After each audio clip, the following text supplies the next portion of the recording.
যেই দিল্লির গোলামিকে আমরা কবর দিয়েছি 2024-এ, আর কোন পিছনের দরজা দিয়া সেই দিল্লি বাংলাদেশে আর আসবে না। প্রত্যেক দিন এবং প্রত্যেক মুহূর্তে আমাদেরকে স্মরণ করতে হবে সেই 16 বছরের ফ্যাসিবাদকে এবং এই ফ্যাসিবাদ বিরোধী আন্দোলনে গত 24-এর জুলাই আগস্টের যারা নায়ক নায়িকারা ছিল তাদেরকে।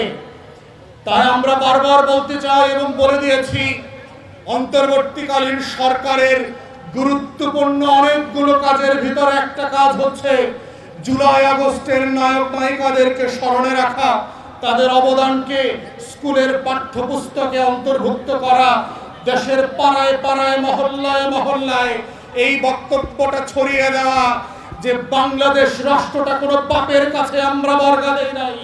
এই রাষ্ট্র শেখ পরিবারের কাছে সাবকওলা দলিল করে লিখে দেওয়া হয় নাই, আগে যেমন দেওয়া হয় নাই আগামীতেও কোনো পরিবারের কাছে বাংলাদেশ লিখে দেওয়া হবে না।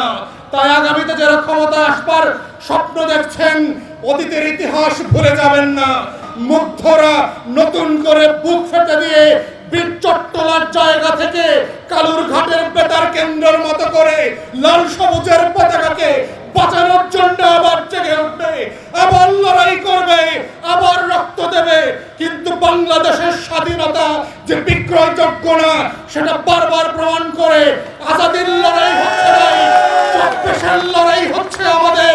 বারবার করে মনে করিয়ে দেওয়া, হাবিলদার রজব আলীর উত্তরসূরিরা জীবন দিতে জানে, মুগ্ধের মতো আবু সাইদের মতো খালি গায়ে বুক পেতে যেতে জানে, কিন্তু আজাদি থেকে বিকল্প গোলামীর কোন জীবন তারা মেনে নেবে না। এটাই চট্টগ্রামবাসী প্রমাণ করেছে, বাংলাদেশ প্রমাণ করেছে। এটাই হচ্ছে আমার লাল সবুজের পতাকা। আমরা যখন বলছি যে এবি পার্টির নেতৃত্বে যে নতুন প্রজন্মের রাজনীতি হবে, যেই বাংলাদেশটাকে আমরা নতুন করে গড়তে চাই, সেই জিনিসটা আসলে কি? সেই বাংলাদেশটা কি? এই বাংলাদেশটা হচ্ছে খুবই সাদা মাটা ভাষায় আমার মা বোনের প্রত্যেক দিন ডাক্তারের কাছে গেলে চিকিৎসা পাওয়ার বাংলাদেশ।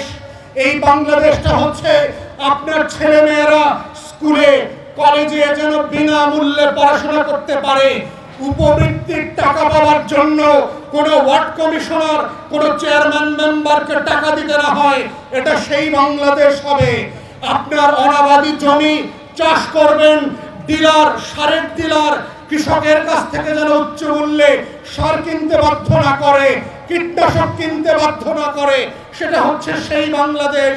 আপনি পথে ঘাটে রাতে চলাফেরা করবেন, আপনার মেয়ের দিকে কেউ যেন খারাপ দৃষ্টিতে তাকাতে না পারে। আমরা সেই বাংলাদেশ করতে চাই, যেই বাংলাদেশে আপনারা যারা কৃষক আছেন, চাষ করছেন, চাষ করবার পরে ন্যায্য মূল্যে আপনার চাষের ধান চাল বিক্রি করতে পারবেন, আলু পটল বিক্রি করতে পারবেন, পেঁয়াজ আদা রসুন বিক্রি করতে পারবেন। আমরা সেই ন্যায্য মূল্যে কৃষকের দাম পাওয়ার বাংলাদেশটা চাই। আমরা সেই বাংলাদেশ চাই যেই বাংলাদেশে আমার মা বোনের ইজ্জত সম্মান ভুলুণ্ঠিত হবে না। বিভিন্ন অজুহাতে আমার জাহাজ ভাঙা শিল্পকে ভারতের হাতে তুলে দেওয়ার ষড়যন্ত্র হচ্ছে।